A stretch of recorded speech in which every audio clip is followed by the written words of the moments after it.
Hey, what's going on, everybody? This is Laz Jr. Do me one favor, hit that subscribe button. Subscribe to my channel. I would gladly appreciate it. Also, hit the like button because it helps the algorithm. Also, please hit the notification bell because it lets you know when I have a new video.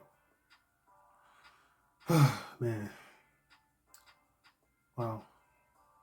There's a lot of sad things that are happening in the world. People getting murdered. Innocent men and women going to prison for many years. Babies getting assaulted. It's pretty sad. Anyway, so this baby at a daycare gets hurt, and without further ado, let's just get into it. To think like 8 bites, he must have been screaming, he must have been crying, he must have been scared.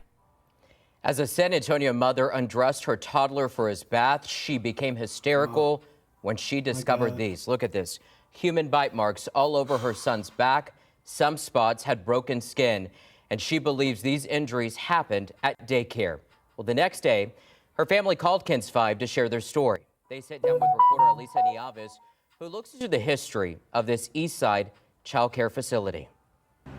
March 1st, around 4 o'clock in the afternoon, Francisco Rivas walked into Eman Todd Academy off South W.W. White to pick up his son, Noah. As they were walking out, Francisco said he noticed weird marks on Noah's arms. He was wearing a short sleeve shirt. The bites were very, very visible. They were red, red, puffy, and his dad questioned, like, are those bites?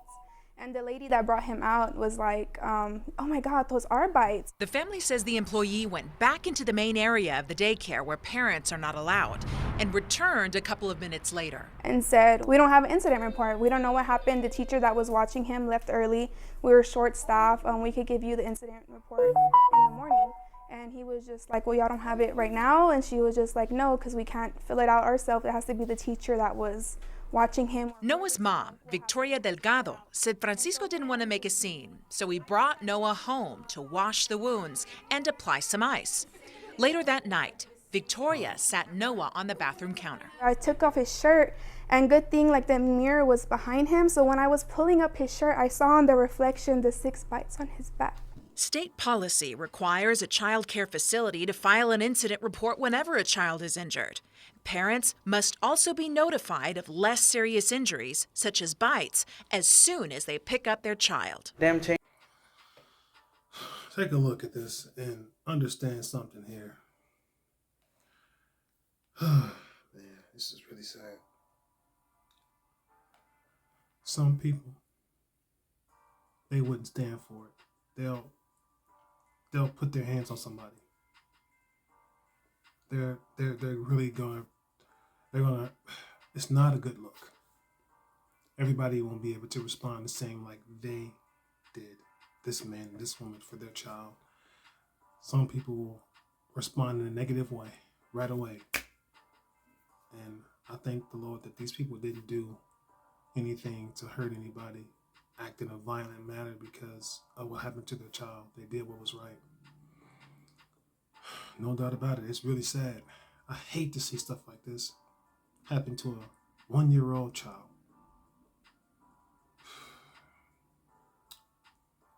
If this ever happens to you, violence ain't the way.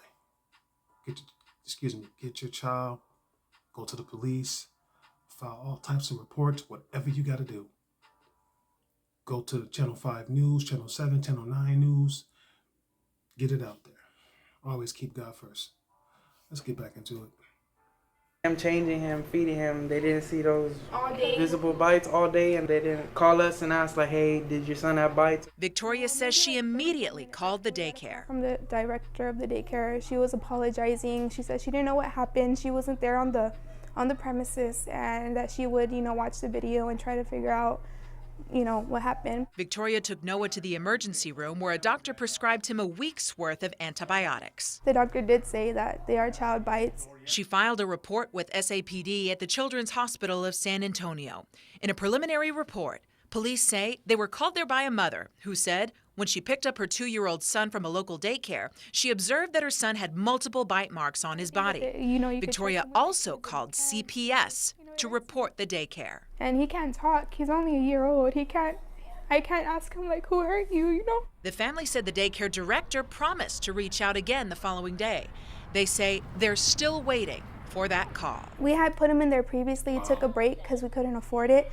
And then I started school. CCS helped me out, and which is why I put him in daycare. I didn't even want to put him in daycare, but I didn't have no one else to watch him. How you doing?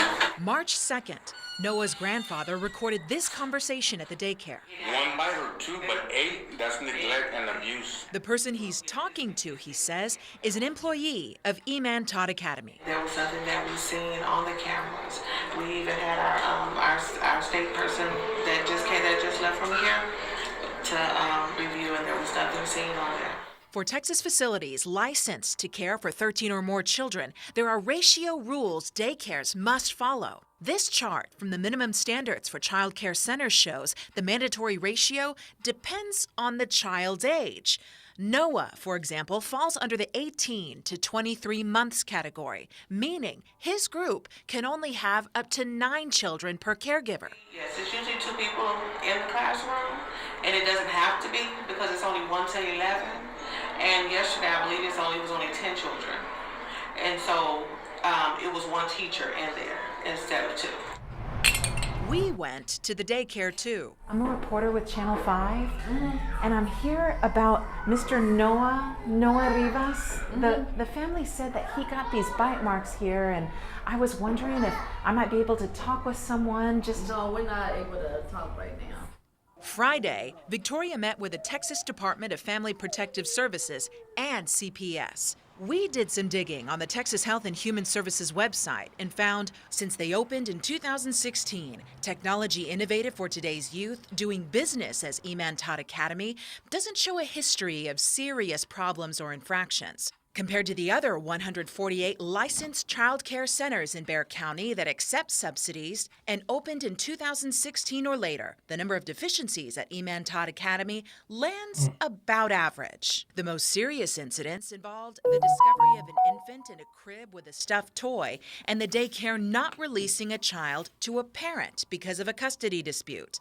HHS said the issues were resolved.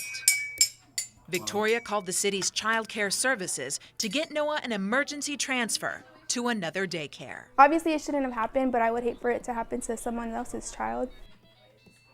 Right now, we're in talks with CPS to see if there's any investigation going on that's involving this daycare. In the meantime, if any parent... Well, really sad. I thank the Lord that the young man is not in that environment. He's with his mom.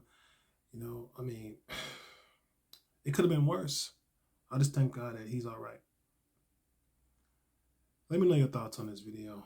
I would gladly appreciate it. It's just really sad. God bless the family. God bless the little boy. God bless.